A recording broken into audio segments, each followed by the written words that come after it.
الذي خلق سبع سماوات طباقا। 7টি আসমান ধাপে ধাপে সৃষ্টি করেছেন যিনি, আওয়াজ দিয়ে বলেন তো তিনি কে? প্রত্যেকটি আসমান আল্লাহর হাবিব পাড়ি দিয়ে একেবারে ঊর্ধ্ব আসমানে চলে গেলেন। আসমানগুলো কিভাবে পাড়ি দিলেন, আসমানের পরিচিতি আমরা একটু জেনে নেই। এই যে প্রথম আসমান, সূর্য রয়েছে, চন্দ্র রয়েছে, নক্ষত্র রয়েছে। সূর্য হচ্ছে পৃথিবীর তুলনায় 13 লক্ষ গুণ বড়। পৃথিবীর তুলনায় কত লক্ষ গুণ? সূর্য 13 লক্ষ গুণ বড়। আবার সূর্যের চেয়ে এই যে আমরা তারকারাজি দেখতে পাই, এগুলো সূর্যের চেয়েও বড়। আল্লাহু আকবার বলুন। সূর্য হচ্ছে একটি নক্ষত্র। এভাবে করে অসংখ্য নক্ষত্র মিলে হয় একটি গ্যালাক্সি। বিজ্ঞানীরা বলছেন মহাকাশে কোটি কোটি নক্ষত্র রয়েছে। সুতরাং আসমানে কত কোটি নক্ষত্র রয়েছে এর পরিসংখ্যা আল্লাহ ছাড়া পৃথিবীর কেউ জানে না। আল্লাহু আকবার।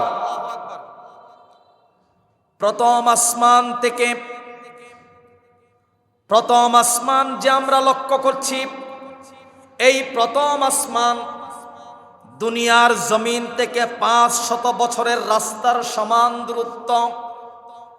প্রথম আসমানটি হলো ফুটবলের মতো গোলাকার। এর ভিতরে সূর্য, চাঁদ, নক্ষত্ররাজি, পৃথিবী সব কিছু বেলুনের মতো ঝুলিয়ে রেখেছেন যিনি, তিনি কে? সম্মানিত উপস্থিতি, সম্মানিত প্রাণ প্রিয় মুসল্লিয়ানে কেরাম, গত জুমায় আমরা মেরাজুন নবী সাল্লাল্লাহু আলাইহি ওয়াসাল্লাম সম্পর্কে আলোচনা শুনছিলাম। যেখানে কথা শেষ হয়েছিল সেখান থেকেই বাকি কথাটুকু আজকের জুমায় আমরা শুনব। সকলেই বলি ইনশাআল্লাহ। গত জুমায় বলছিলাম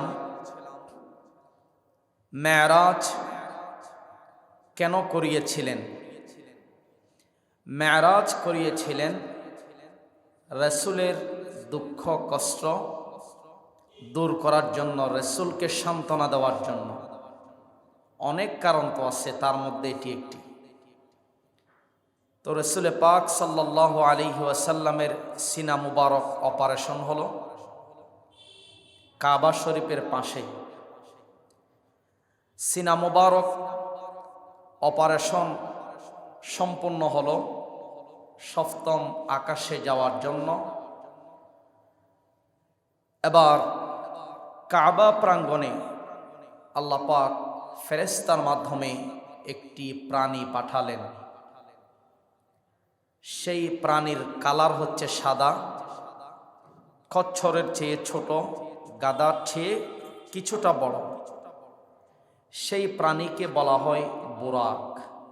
কি বলা হয়? বুরাক। বুরাক শব্দের অর্থ হচ্ছে মূলত বিদ্যুতের গতি। অর্থাৎ যেই প্রাণী আল্লাহ তাআলা পাঠিয়েছেন সেই প্রাণীর উপর উঠে আল্লাহ রাসূল মক্কা থেকে মদিনায়, মদিনা থেকে বাইতুল মুকাদ্দাসে গিয়েছিলেন দ্রুত গতিতে, মুহূর্তের ভিতরে। সেই প্রাণীটির গতি কেমন ছিল? বিদ্যুতের গতির মতো। তো বিদ্যুতের গতি প্রতি সেকেন্ডে 1,68,000 মাইল। বিদ্যুতের গতি 1 সেকেন্ডে কত মাইল? 1,68,000 mile 1 second. তো যেই প্রাণীর উপর আরোহণ করে আল্লাহ রাসূল মক্কা থেকে মদিনায় গেলেন, মদিনা থেকে বাইতুল মুকাদ্দাস গেলেন, সেই প্রাণীর গতি ছিল বিদ্যুতের গতির চেয়েও দ্রুত। সুবহানাল্লাহ। নবী করিম সাল্লাল্লাহু আলাইহি ওয়াসাল্লাম সেই বুরাকের উপর আরোহণ করে মদিনায় গেলেন। সেখানে 2 রাকাত সালাত আদায় করলেন। সেখান থেকে গেলেন সেখান থেকে গেলেন তুর পাহাড়ে। যেই তুর পাহাড়ে মুসা আলাইহিস সালাম আল্লাহর সঙ্গে কথা বলেছিলেন। সেই তুর পাহাড় আমার নবীজি একটু পরিদর্শন করলেন। সেখান থেকে আবার গেলেন বাইতুল লাহাম, অর্থাৎ যেখানে ঈসা আলাইহিস সালাম জন্মগ্রহণ করেছিলেন, সেখানে গিয়ে একটু পরিদর্শন করলেন। সেখান থেকে আল্লাহ রাসূল চলে আসলেন ফিলিস্তিনের বাইতুল মুকাদ্দাসে। ফিলিস্তিনের বাইতুল মুকাদ্দাস মসজিদে আকসা, এটি ছিল মুসলমানদের প্রথম কিবলা। এখন তো কেবলা হচ্ছে কাবা শরীফ, প্রথমে কেবলা ছিল বাইতুল মুকাদ্দাস। ফাওয়াল্লি ওয়াজহাকা শাতরাল মসজিদিল হারাম ফালানুওয়াল্লিয়ান্নাকা কিবলাতান তারদাহা ফাওয়াল্লি ওয়াজহাকা শাতরাল মসজিদিল হারাম। কোরআনে আছে সর্বপ্রথম মুসলমানদের কেবলা ছিল ফিলিস্তিনের বাইতুল মুকাদ্দাস মসজিদে আকসা, পরবর্তীতে মসজিদে হারামের দিকে কেবলা হয়েছে। আল্লাহ রাসূল সেখানে যাওয়ার পরে লক্ষ্য করলেন সমস্ত নবীরা সেখানে উপস্থিত আল্লাহর কুদরতিভাবে। আল্লাহু আকবার বলুন। লক্ষ্য করলেন সমস্ত নবীরা সেখানে দাঁড়িয়ে গেলেন, কাতারবন্দি হয়ে গেলেন। সমস্ত নবীদের ইমামতি করলেন আল্লাহর হাবিব। আল্লাহ তাআলা নবীজিকে ইমামুল আম্বিয়া, সমস্ত নবীদের ইমাম বানিয়েছেন। বাইতুল আকসা থেকে গেলেন সপ্তম আসমানের ঊর্ধ্বে। এই যে মক্কা শরীফ থেকে মদিনা শরীফ, মদিনা থেকে তুর পাহাড় থেকে বাইতুল লাহাম, সেখান থেকে বাইতুল আকসা, মসজিদে আকসা, এই সফর আল্লাহর হাবিব করেছেন বুরাক দিয়ে। কি দিয়ে? অর্থাৎ ওই প্রাণী দিয়ে, বুরাক নামক প্রাণী দিয়ে এই সফরটা শেষ করলেন। এই সফরের কথা কোরআনে এসেছে 17 নম্বর সূরা বনী ইসরাঈলের 1 নম্বর আয়াতে আল্লাহ পাক বলছেন, সুবহানাল্লাযী আসরা বিআবদিহি লাইলাম মিনাল মাসজিদিল হারাম ইলাল মাসজিদিল আকসা الذي باركنا حوله لنريه من آياتنا إنه هو السميع البصير। আল্লাহ রাব্বুল আলামিন হচ্ছেন সেই সত্তা যিনি তার বান্দা মুহাম্মাদুর রাসূলুল্লাহ, জুড়ে বলুন সাল্লাল্লাহু আলাইহি ওয়াসাল্লামকে রাত্রিবেলা কাবা শরীফ থেকে বাইতুল মুকাদ্দাস পর্যন্ত ভ্রমণ করিয়েছেন, যার চারপাশকে আমি বরকতময় করে রেখেছি। তাকে আমার নিদর্শনসমূহের থেকে দেখানোর জন্য আমি তাকে এই ভ্রমণটা করিয়েছি। আল্লাহ রাব্বুল আলামিন সব কিছু শোনেন, আল্লাহ রাব্বুল আলামিন সব কিছু দেখেন। জোরে বলুন সুবহানাল্লাহ। এই আয়াতে কাবা শরীফ থেকে বাইতুল মুকাদ্দাস পর্যন্ত জান্নাতি ওই বুরাক নিয়ে যেই সফর করেছেন তা স্পষ্টভাবে আল্লাহ পাক বর্ণনা করেছেন। রাসূলের এই সফরটা শেষ হলো, এবার বাইতুল মুকাদ্দাস থেকে যাবেন সপ্তম আসমানে। কোথায়? সপ্তম আকাশে। সেখানে কিন্তু এই বুরাক নিয়ে যাবে না, স্পেশালি আরেকটি বাহন চলে আসলো।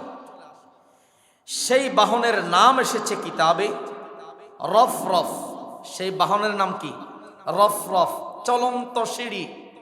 যেই সিঁড়ি দিয়ে ফেরেশতারা আসমান থেকে দুনিয়াতে আসা যাওয়া করে, ওই সিঁড়ি দিয়ে, রফরফ নামক সিঁড়ি দিয়ে রফরফে আরোহণ করে সপ্তম আকাশে পৌঁছে যান। বাইতুল মুকাদ্দাস থেকে সফরকে বলা হয় মেরাজ। মেরাজ অর্থ আকাশ ভ্রমণ।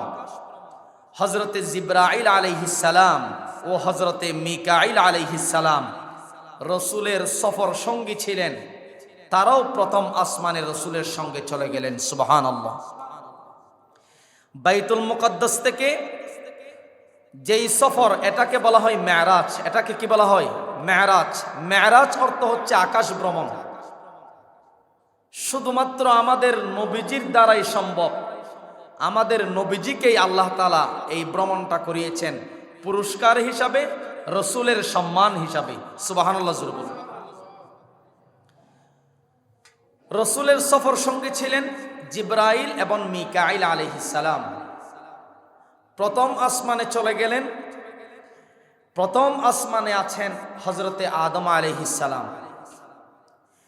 দ্বিতীয় আসমানে আছেন ঈসা ও ইয়াহইয়া আলাইহিস সালাম। তৃতীয় আসমানে রয়েছেন ইউসুফ আলাইহিস সালাম। চতুর্থ আসমানে ইদ্রিস আলাইহিস সালাম আছেন। পঞ্চম আসমানে হারুন আলাইহিস সালাম, যিনি মূসা আলাইহিস সালামের বড় ভাই, তিনিও নবী ছিলেন। ষষ্ঠ আসমানে মূসা আলাইহিস সালাম ছিলেন এবং একেবারে সপ্তম আসমানে রয়েছেন হযরতে ইব্রাহিম আলাইহিস সালাম। জুড়ে বলুন সুবহানাল্লাহ। তো এই যে এক এক আসমানে এক একজন নবী রয়েছেন, প্রত্যেক নবীরাই আমাদের নবীজিকে স্বাগতম জানিয়েছেন, সম্মান জানিয়েছেন। প্রথম আসমানে রয়েছেন আদম। প্রথম আসমানে যাওয়ার জন্য সেখানে দারোগা আছে, তার থেকে অনুমতি নিতে হয়। রসুলের পরিচয় দিলেন, খুলে দিলেন। এভাবে করে সপ্তম আসমান পর্যন্ত দারোগা আছে, ফেরেশতা আছে। জিজ্ঞেস করেন কেউ যদি উপরে যেতে চায়, তখন বলা হলো আল্লাহর হাবিব মুহাম্মদ সাল্লাল্লাহু আলাইহি সাল্লামকে আল্লাহ তাআলা দাওয়াত করেছেন, সেই জন্য প্রথম আসমানের উপরে উঠতে হবে, দ্বিতীয় আসমান থেকে তৃতীয় আসমানে উঠতে হবে। এভাবে করে সপ্তম আসমানের উপরে আল্লাহর হাবিব চলে গেলেন। জুড়ে বলুন সুবহানাল্লাহ। এই যে 7টি আসমান, 7টি জমিন, ধাপে ধাপে আল্লাহ রাব্বুল আলামিন সৃষ্টি করেছেন। আমরা লক্ষ্য করছি একটি আসমান, আমরা লক্ষ্য করছি একটি জমিন, কিন্তু না, 7 তবকা জমিন নিচে রয়েছে, আবার ঊর্ধ্বে 7 তবকা আসমান রয়েছে। আল্লাহ রাব্বুল আলামিন সূরাতুল মুলকের ভিতরে বলেন, আল্লাযী খালাকা সাবআ সামাওয়াতিন তিবাকা। 7টি আসমান ধাপে ধাপে সৃষ্টি করেছেন যিনি। আওয়াজ দিয়ে বলেন তো তিনি কে? প্রত্যেকটি আসমান আল্লাহর হাবিব পাড়ি দিয়ে একেবারে ঊর্ধ্ব আসমানে চলে গেলেন। আসমানগুলো কিভাবে পাড়ি দিলেন, আসমানের পরিচিতি আমরা একটু জেনে নেই। এই যে প্রথম আসমান, সূর্য রয়েছে, চন্দ্র রয়েছে, নক্ষত্র রয়েছে। সূর্য হচ্ছে পৃথিবীর তুলনায় 13 লক্ষ গুণ বড়। পৃথিবীর তুলনায় কত লক্ষ গুণ? সূর্য 13 লক্ষ গুণ বড়। আবার সূর্যের চেয়ে এই যে আমরা তারকারাজি দেখতে পাই, এগুলো সূর্যের চেয়েও বড়। আল্লাহু আকবার বলুন। সূর্য হচ্ছে একটি নক্ষত্র। এভাবে করে অসংখ্য নক্ষত্র মিলে হয় একটি গ্যালাক্সি। বিজ্ঞানীরা বলছেন মহাকাশে কোটি কোটি নক্ষত্র রয়েছে।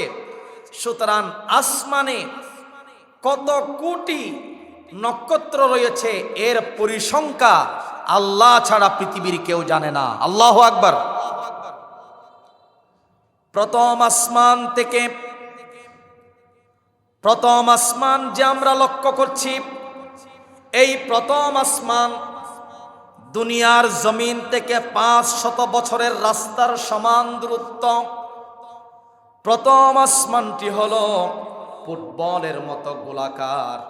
এর ভিতরে সূর্য, চাঁদ, নক্ষত্র রাজি, পৃথিবী সব কিছু বেলুনের মতো ঝুলিয়ে রেখেছেন যিনি, তিনি কে? প্রথম আসমান। প্রথম আসমান যে আমরা লক্ষ্য করছি, এটি পৃথিবীর তুলনায় বড়। এই প্রথম আসমান আল্লাহ রাব্বুল আলামিন সৃষ্টি করেছেন সবুজ দামি জামরুদ পাথর দিয়ে। প্রথম আসমানের পরে আবার 500 বছরের দূরত্বের সমপরিমাণ মহাশূন্য। এরপরে দ্বিতীয় আসমান শুরু। দ্বিতীয় আসমানটি আল্লাহ রাব্বুল আলামিন তৈরি করেছেন লোহা দিয়ে। কি দিয়ে? লোহা দিয়ে দ্বিতীয় আসমান তৈরি হয়েছে। দ্বিতীয় আসমানও ফুটবলের মতো গোলাকার হয়ে প্রথম আসমানটিকে ধারণ করে রেখেছে।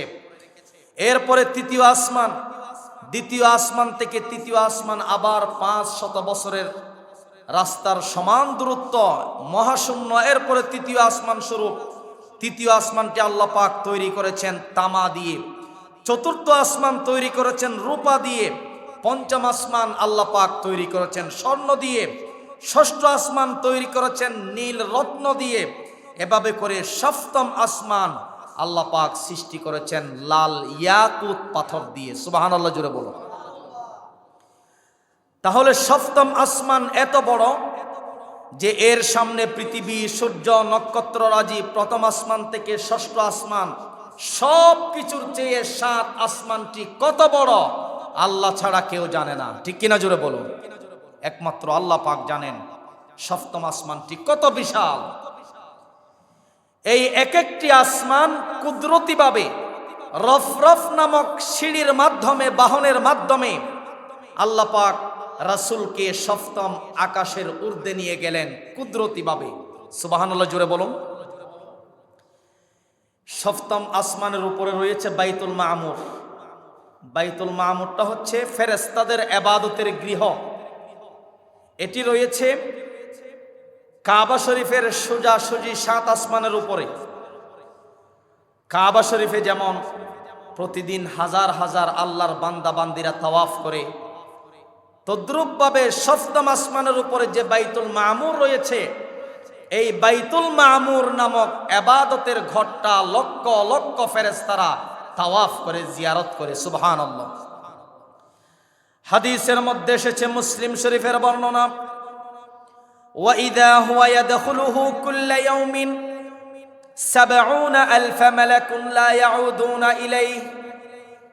সপ্তম আসমানের উপরে যে ইবাদতের ঘরটি রয়েছে বাইতুল মামুর, ওই ঘরটি দৈনিক ৭০,০০০ ফেরেশতারা জিয়ারত করে। কোন সুবহানাল্লাহ।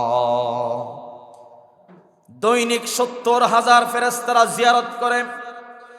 ওই বাইতুল মামুরের পাশেই রয়েছে সিদরাতুল মুনতাহা। কোরআনের মধ্যে যে এসেছে সূরাতুন নাজমের ভিতরে, ইনদা সিদরাতিল মুনতাহা ইনদাহা জান্নাতুল মাআওয়া। সিদরাতুল মুনতাহার পাশেই রয়েছে জান্নাত। কিতাবে এসেছে সিদরাতুন শব্দের অর্থ হচ্ছে বড়ই গাছ, আর মুনতাহা অর্থ হচ্ছে শেষ স্টেশন। অর্থাৎ 7 আসমানের উপরেই হলো শেষ স্টেশন। সেখানে সিদরাতুল মুনতাহা নামক একটা বড়ই গাছ আছে। সেই বড়ই গাছের শিকড়গুলো হচ্ছে 6ষ্ঠ আসমানে, আর শাখা প্রশাখা হলো 7ম আসমানে। সেই শেষ স্টেশনের ঊর্ধ্বে ফেরেশতারা কেউ যেতে পারে না। শেষ স্টেশনের ঊর্ধ্বে হলো আল্লাহর আরশ আজিম। আরো কি কি আছে আল্লাহ ছাড়া কেউ জানেন না। সেই শেষ স্টেশনে যে বড়ই গাছটি রয়েছে, সেই বড়ই গাছের পাতায় সোনালী প্রজাতি ঝলমল করছে। প্রতিটি পাতায় আল্লাহর ফেরেশতারা তাসবিহ পাঠ করছে। এই গাছটি পৃথিবী ও আল্লাহর বিধানের মিলনস্থল। উপর দিকে আল্লাহর বিধান এখানে থেমে যায়। এমনি ভাবে পৃথিবী থেকে যা কিছু উপরে যায় সেগুলো এখানে থেমে যায়। সিদরাতুল মুনতাহা নামক যে একটা বড়ই গাছ 7ম আসমানের উপরে আছে, সেই বড়ই গাছের বড়ই সমূহের এক একটি সাইজ হলো বড় বড় মটকার মতো, আর বড়ই গাছের পাতা সমূহ হলো হাতির কানের চেয়েও বড়। সুবহানাল্লাহ জুড়ে বলুন। এই গাছটি তো দুনিয়ার গাছ নয়, এই গাছটি তো আল্লাহর কুদরতি গাছ, আসমানি গাছ। শেষ স্টেশনে আল্লাহ পাক এই গাছটি কুদরতিভাবে রোপণ করে দিয়েছেন। সেই গাছের পাতা হচ্ছে হাতির কানের চেয়েও বড়। সেই গাছের বড়ইর সাইজ হচ্ছে মটকার চেয়েও বড়। সেই গাছের পাতা সমূহের মধ্যে বসে বসে আল্লাহর ফেরেশতারা আল্লাহর তাসবিহ, আল্লাহর গুণগান করছে। সুবহানাল্লাহ জোরে বলুন। আল্লাহর রাসূল সপ্তম আসমানের ঊর্ধ্বে উঠে সেগুলো নিজ চোখে নিজ স্বচক্ষে লক্ষ্য করেছেন। আল্লাহর হাবিব হাউজে কাউসার পরিদর্শন করলেন, জান্নাত পরিদর্শন করলেন। সিদরাতুল মুনতাহার পাশে রয়েছে জান্নাত।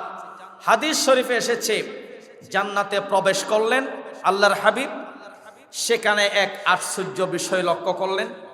জান্নাতি কিছু মানুষ আপনার চাষ করছে, চাষাবাদ, জান্নাতের মধ্যে চাষাবাদ করছে আর কি, চাষাবাদ করছে। সঙ্গে সঙ্গে একদিকে চাষাবাদ করছে, আর একদিকে ফসল পেকে যাচ্ছে, আর একদিকে ফসলগুলো কেটে নিচ্ছে। মুহূর্তের মধ্যে সবগুলো হয়ে যাচ্ছে। জিবরাইল আলাইহিস সালামকে জিজ্ঞেস করলেন এর কারণ কি? আল্লাহর হাবিবকে বলা হলো, হুজুর, যেই সকল মুমিন বান্দা বান্দি আছে তাদের জন্য এই জান্নাতে পুরস্কার হচ্ছে ধারাবাহিক, একের পর এক, একের পর এক ধারাবাহিক পুরস্কার। আল্লাহ পাক এটা বোঝানোর জন্য আপনার সামনে এটা উপস্থাপন করছেন যে চাষাবাদের বিষয়ে, চাষ করতে গিয়ে যেমন একের পর এক হয়ে যাচ্ছে, মুমিন বান্দাদেরকেও আল্লাহ তাআলা জান্নাতে একের পর এক মেহমানদারির ব্যবস্থা আছে না নাই? সবগুলো আল্লাহর হাবিব জান্নাতে সচক্ষে দেখলেন।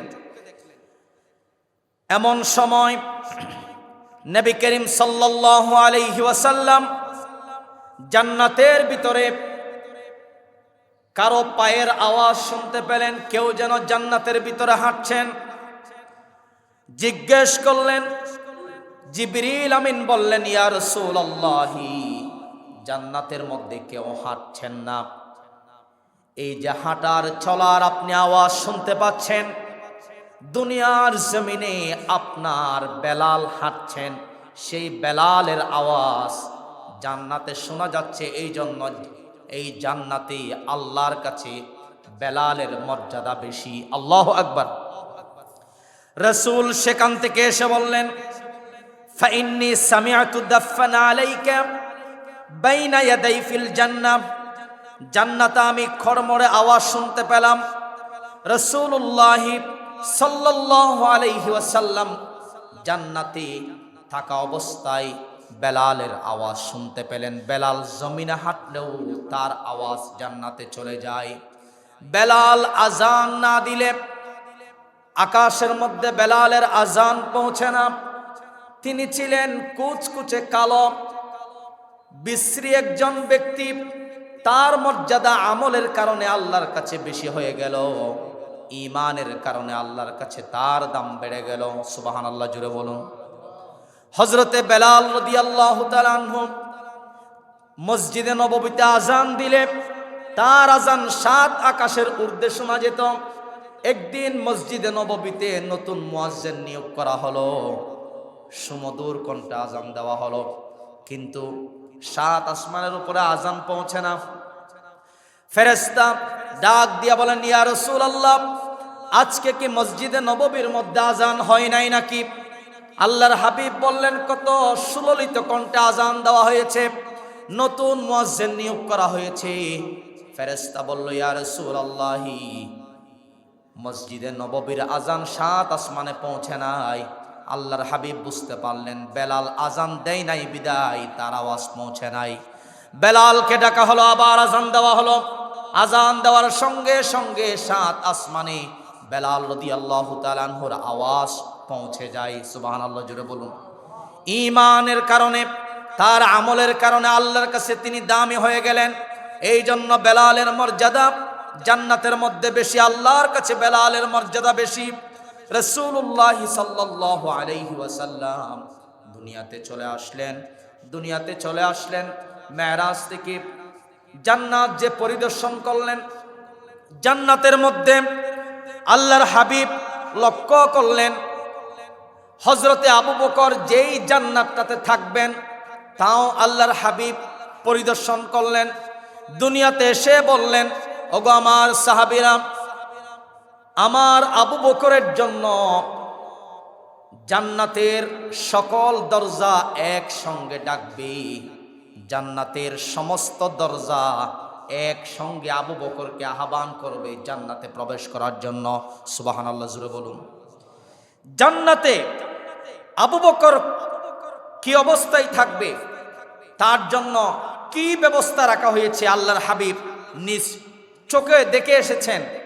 উমরের জন্য, উসমানের জন্য, আলীর জন্য কোন জান্নাত থাকবে আল্লাহ রাসূল সচক্ষে দেখে আসলেন। উসমানের ব্যাপারে বললেন, আনতা রফিকি ফিল জান্নাহ, ওগো উসমান তুমি জান্নাতে আমার সঙ্গে থাকবে। সুবহানাল্লাহ জোরে বলুন।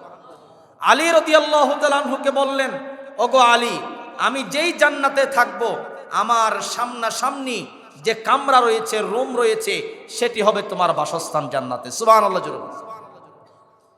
মুমিনদের জন্য কোন ধরনের সুযোগ সুবিধা, শহীদদের জন্য কোন ধরনের সুযোগ সুবিধা জান্নাতে, সব কিছু আল্লাহ পাক রাসূলকে পরিদর্শন করালেন, রাসূলের সামনে সচক্ষে তুলে ধরলেন। সুবহানাল্লাহ জোরে বলুন। সিদরাতুল মুনতাহায় পৌঁছে গেলেন, জান্নাত পরিদর্শন করলেন, সব শেষ হলো।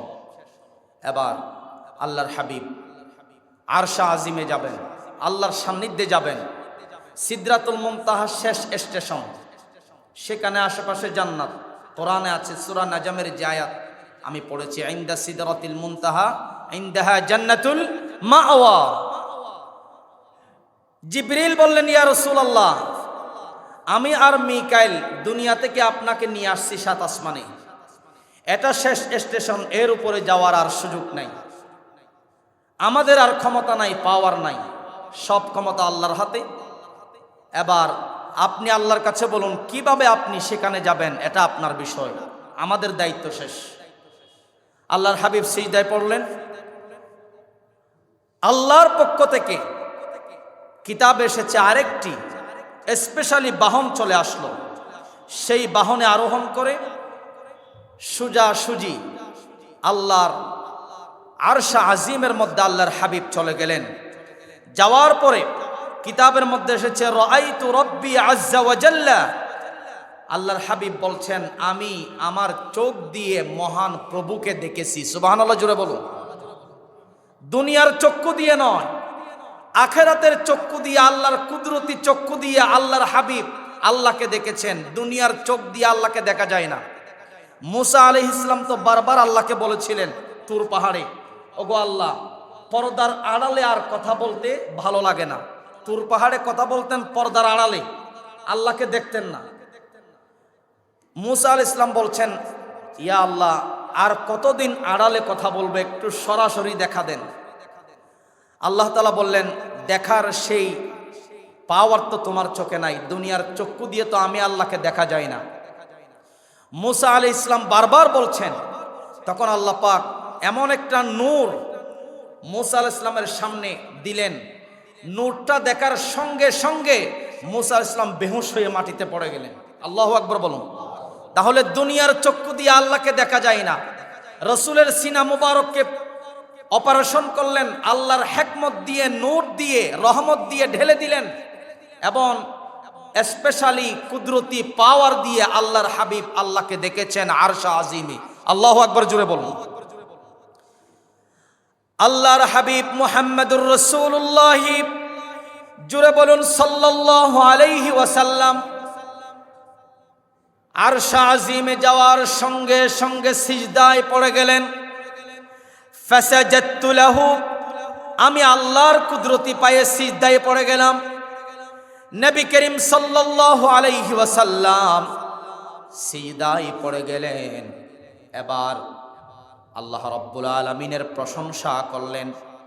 আল্লাহর প্রশংসায় 3টি শব্দ বললেন, যেই শব্দ তাশাহুদের ভিতরে এসেছে। নামাজের মধ্যে যে আমরা তাশাহুদ পড়ি, এই তাশাহুদটা সেখান থেকে।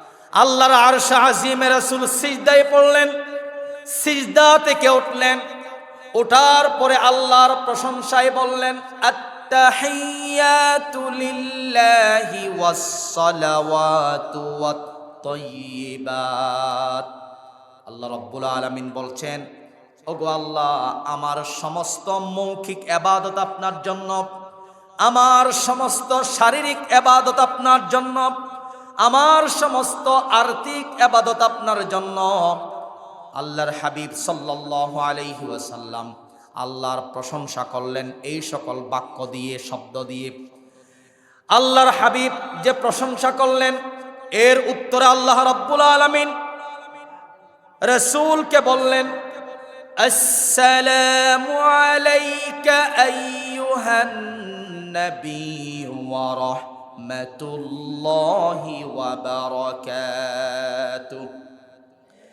আল্লাহ তাআলা বললেন, হে নবী, আসসালামু আলাইকা আইয়ুহান নবী, তোমার প্রতি শান্তি বর্ষিত হোক, তোমার প্রতি বরকত রহমত বর্ষিত হোক। কে বলছেন? আল্লাহ বলছেন রাসূলকে, তোমার প্রতি শান্তি বর্ষিত হোক, রহমত বরকত বর্ষণ হোক। এই কথা শোনার পরে এবার আল্লাহর হাবিব উম্মতের কথা সেখানে স্মরণ করে বলে উঠলেন, আসসালামু আলাইনা ওয়া আলা ইবাদিল্লাহিস সালিহিন। আমার উপর শান্তি বর্ষিত হোক এবং আমার নেককার উম্মতের উপরও আল্লাহর শান্তি বর্ষিত হোক। এবার এই দৃশ্য ফেরেশতারা লক্ষ্য করলেন। ফেরেশতারা এই দৃশ্যের আওয়াজ শুনলেন।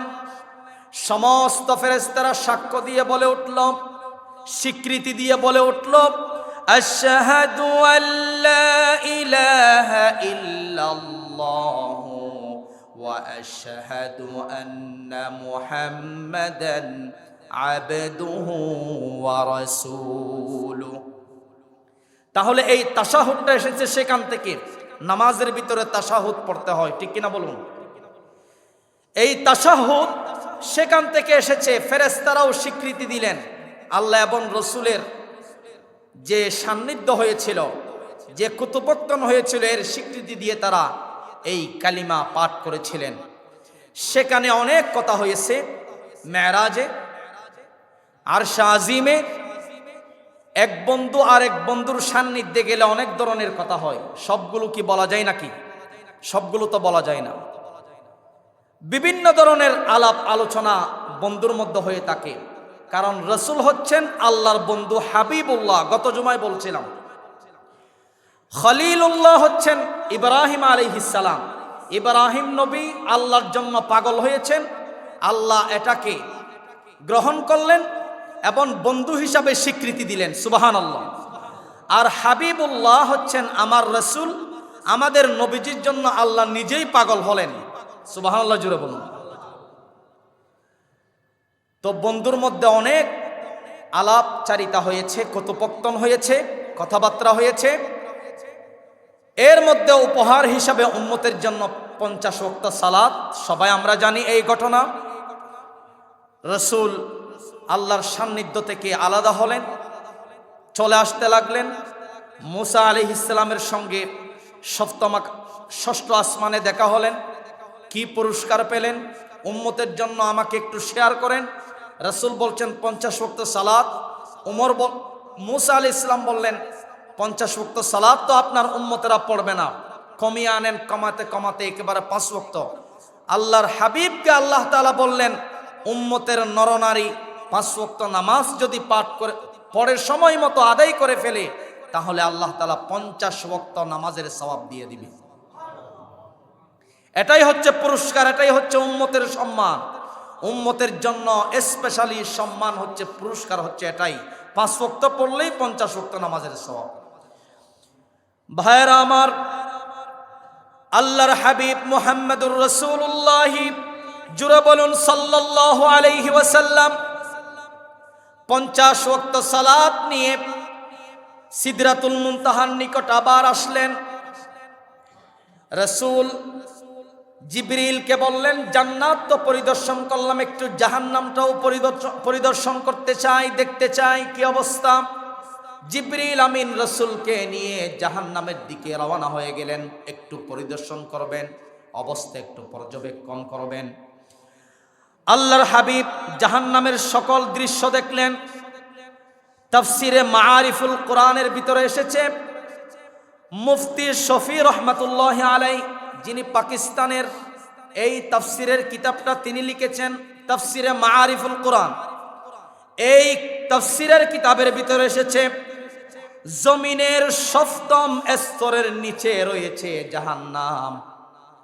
জমিনের কয় স্তর? সপ্তম স্তরের নিচে জাহান্নাম রয়েছে।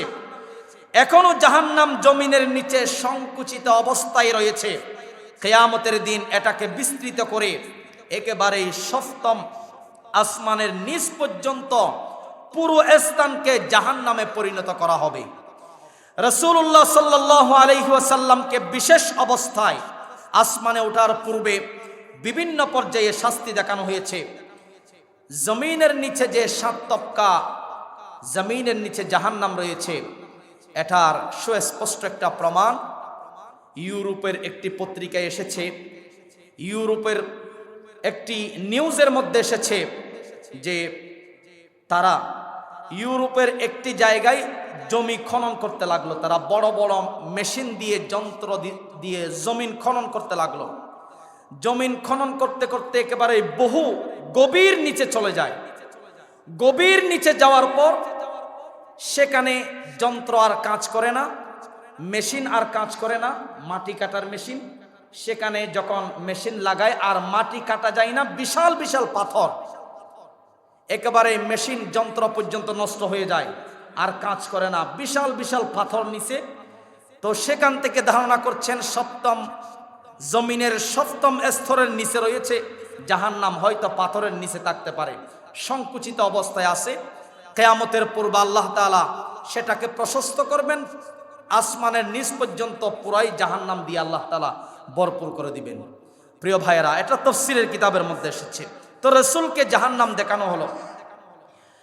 নবী করিম সাল্লাল্লাহু আলাইহি ওয়াসাল্লাম জাহান্নামে লক্ষ্য করলেন, আমানতের খেয়ানত যারা করে তাদের শাস্তি কি হবে, যারা নামাজ পড়ে না তাদের শাস্তি কি হবে, যারা অহংকার করে তাদের শাস্তি কি হবে, যারা সুদ খায় ঘুষ খায় তাদের শাস্তি কি হবে, সবগুলো আল্লাহ রাসূল সচক্ষে দেখলেন। সংক্ষেপে বলতে চাই, নবী করিম সাল্লাল্লাহু আলাইহি সাল্লাম একই রাতে ফজরের পূর্বে সপ্তম আসমান ভ্রমণ করে জমিনে চলে আসলেন। জমিনে এসে আল্লাহ রাসূল ফজরের নামাজ জামাতে আদায় করলেন। সুবহানাল্লাহ, জোরে বলুন। জামাতের সাথে ফজরের সালাত আদায় করার পর গোলাকার হয়ে সাহাবায়ে কেরামদেরকে নিয়ে বসলেন, এই কথাটা বললেন। ঘটনাক্রমে এই কথাটা জেনে গেল আবু জেহেল। আবু জেহেল জানার পর মক্কার অলিতে গলিতে সে প্রকাশ করতে লাগলো যে একটি রাতে নাকি মুহাম্মদ 7 আসমানে গিয়ে আবার চলে আসছেন। এটা তো হাস্যকর বিষয়, এটা তো পাগলের পাগলামি ছাড়া আর কিছু হতে পারে না। বিভিন্ন ধরনের সে হাসি ঠাট্টা বিদ্রোহ করতে লাগলো রাসূলের বিরুদ্ধে। তখন আবু জেহেল চলে গেল আবু বকরের কাছে। কার কাছে? আবু বকর রাদিয়াল্লাহু তাআলা আনহু কিন্তু এখনো জানেন না আল্লাহ রাসূল যে মেরাজ করেছেন রাতে। তো আবু বকরের কাছে গিয়ে বললেন, ওগো আবু বকর, কেউ যদি তোমাকে বলে যে একটি রাতে দুনিয়া থেকে 7 আসমানে গিয়েছে, সেখান থেকে চলে এসেছে এক রাতে, তুমি কি বিশ্বাস করবে? তখন আবু বকর বললেন, কার ব্যাপারে তুমি বলছো? তখন সে বলছে যে মুহাম্মদের ব্যাপারে বলছিলাম। আবু বকর রাদিয়াল্লাহু তাআলা আনহু বলছেন, আল্লাহর রাসূল মুহাম্মদ সাল্লাল্লাহু আলাইহি ওয়াসাল্লাম যদি এই কথা বলে থাকেন, তাহলে এর মধ্যে কিঞ্চিত পরিমাণও, জর্রা পরিমাণও মিথ্যা হতে পারে না। এটা সদা সর্বদা অবশ্যই এটা সত্য। আমি আবু বকর এটা বিশ্বাস করি। আল্লাহু আকবার বলুন। সেদিন থেকেই আবু বকরের নাম হয়ে গেল সিদ্দিকে আকবর। সেদিন থেকে লকব কি হলো যে আবু বকর আমার মেরাজের বিষয়ে না জেনেও যে বিশ্বাস করলো, আমার প্রতি একটা আস্থা রাখলো, বিশ্বাস করলো, আবু বকরকে আমি উপাধি দিয়ে দিলাম সিদ্দিকে আকবর। আল্লাহু আকবার বলুন। ভাইয়ারা আমার, আবু জেহেল দেখলো আবু বকরের কাছে এসে তো কোনো কাজ হয়নি, এবার মুহাম্মদের কাছে যায়। মুহাম্মদ সাল্লাল্লাহু আলাইহি ওয়াসাল্লামের কাছে গেল, বিভিন্ন এলোমেলো প্রশ্ন করা শুরু করলো যে কোনোভাবেই যদি মুহাম্মদকে কোনো প্রশ্নে আটকাতে পারি তাহলে আমি সফল। নাউজুবিল্লাহ বলেন। কিন্তু কাফেররা যত প্রশ্ন করেছেন রাসূলকে আটকানোর জন্য, একটা প্রশ্নও আল্লাহর হাবিব উত্তর না দিয়ে থাকেন নাই। কুদরতিভাবে আল্লাহ তাআলা সেই উত্তর, সেই প্রশ্নের জবাব আল্লাহ তাআলা জানিয়ে দিতেন। সুবহানাল্লাহ, জোরে বলুন। আবু জেহেল রাসূলের কাছে এসে বললেন, ওগো মুহাম্মদ, তুমি যদি মক্কা শরীফ থেকে মুহূর্তের ভিতরে বাইতুল মুকদ্দাসে গিয়ে থাকো, বাইতুল মুকদ্দাস থেকে যদি 7 আসমানের উপরে গিয়ে থাকো, তাহলে বলো তো দেখি বাইতুল মুকদ্দাসের মধ্যে কয়টা সিঁড়ি আছে, কয়টা জানালা আছে, বাইতুল মুকদ্দাসের কালার কি রকম, সেখানে কি কি উপস্থিত আছে, আশেপাশে কি আছে, সবগুলো যদি বলতে পারো তাহলে আমরা বিশ্বাস করব। তখন আল্লাহর রাসূল বলছেন, ফাজআলাল্লাহু লি বাইতাল মুকদ্দাসি ফাতাফিকতু উখবিরুহুম আন সাওয়ালিহিম ওয়া আনা আনজুর। আবু জেহেল আমাকে আটকানোর জন্য যেই সকল মেরাজ কেন্দ্রিক প্রশ্ন সমূহ করেছিল, আল্লাহ রাব্বুল আলামিন সমস্ত প্রশ্নের জবাব আমার সামনে তুলে ধরেছেন। আমি দেখে দেখে কাফেরদের সকল প্রশ্নের উত্তর দিয়ে দিলাম। কোন সুবহানাল্লাহ। এরকম প্রমাণ শোনার পরেও আবু জেহেল ঈমান আনলো না। অনেক কাফেরগণ বলে যে মুহাম্মদ, তুমি যদি নবী হয়ে থাকো আকাশের চাঁদকে দ্বিখণ্ডিত করে দেখাও, আকাশের চাঁদকে যদি দ্বিখণ্ডিত করে দেখাতে পারো ঈমান আনবো। রাসূল সিজদায় পড়লেন, দোয়া কবুল করলেন কে? আল্লাহর হাবিবকে বলা হলো, ওগো মুহাম্মদ সাল্লাল্লাহু, আপনি আকাশের চাঁদের দিকে শাহাদত আঙ্গুলি দেখাবেন, দেখাতে দেরি আমি আল্লাহ চাঁদকে 2 ভাগ করতে দেরি করব না। আল্লাহু আকবার বলুন। চাঁদ 2 ভাগ হয়ে মাটিতে পড়ে গেল। কোরআনে আছে সূরা কমরের ভিতরে, ইকতারাবাতিস সাআতু ওয়ানশাক্কাল কমর, চাঁদ 2টি ভাগ হয়ে রাসূলের সামনে পড়ে গেল জমিনে। এরপরেও কাফেরগণ, মুশরিকরা, ইহুদিরা ঈমান আনলো না। তারা বলতে লাগলো এটা জাদু ছাড়া কিছু হতে পারে না। নাউজুবিল্লাহ জোরে। যাই হোক, রাসূলের মেরাজ সত্য, এটা বিশ্বাস করা ঈমানের বহির্প্রকাশ। কোরআনে স্পষ্ট আয়াত আছে, 17 নম্বর সূরা সূরাতু বনি ইসরাঈলের 1 নম্বর আয়াতে আল্লাহ রাব্বুল আলামিন রাসূলের মেরাজের সত্যতা দিয়ে কোরআনের আয়াত অবতীর্ণ করেছেন। এবং সূরাতুন নাজমের ভিতরে সিদরাতুল মুনতাহা যে আল্লাহ রাসূল ভ্রমণ করলেন, সিদরাতুল মুনতাহা সম্পর্কে তাফসীরের কিতাবে এসেছে আল্লাহ তাআলা এই মেরাজ যে আমার রাসূলকে সম্মান হিসাবে, পুরস্কার হিসাবে মেরাজ করিয়েছেন, সেখান থেকে উম্মতের জন্য যা কিছু সাবধানমূলক এবং যা কিছু আদেশমূলক নিয়ে এসেছেন, সবগুলোর উপর যেন আমরা আমল করতে পারি। আল্লাহ পাক সেই তৌফিক দান করুন, আমিন। আসসালামু আলাইকুম ওয়া রাহমাতুল্লাহ।